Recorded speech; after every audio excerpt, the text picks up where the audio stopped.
In question 25, it says in triangle ACD, B is the midpoint of AC and E is the midpoint of AD.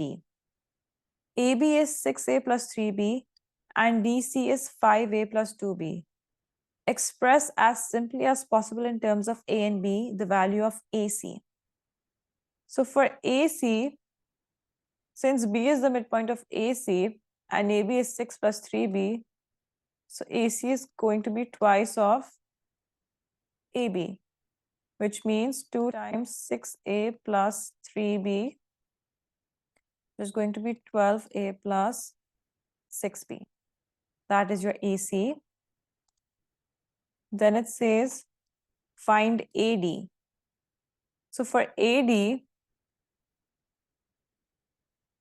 what we can do is AD would equal to AC plus CD.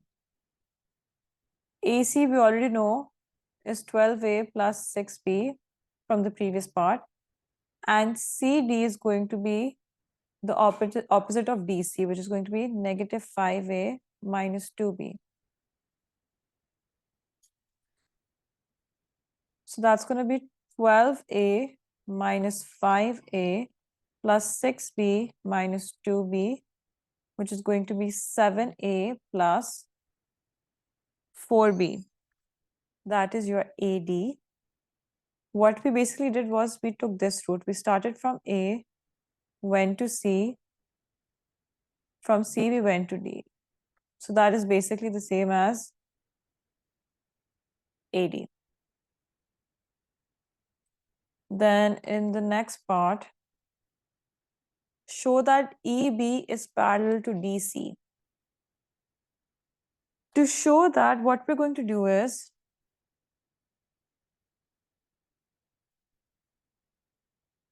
we need to find EB first. So to find EB, I'm going to take the root of EA plus AB, which is from here, then I'm going to go here. So that's going to give me EB. So EA is basically going to be half of AD. AD was 7A plus 4B.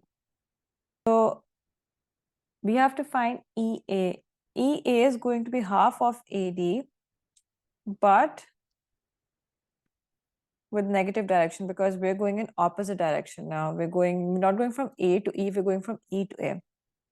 It's going to be negative 1 over 2 times 7A plus 4B, which is negative 7 over 2A minus 2B. So now if we replace that over here, negative 7 over 2A minus 2B plus 6A plus 3B.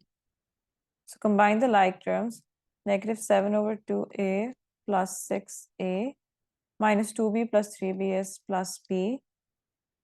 This is going to be 2, negative 7A plus 12A plus B, which is going to be 5 over 2A plus B. So now if we compare DC with EB, since we're trying to show that they're parallel, DC is 5A plus 2B and EB is 5 over 2A plus B. If we multiply this by 2, that's going to be the same as 5A plus 2B, which is DC, which means DC is twice of EB. And that's your answer.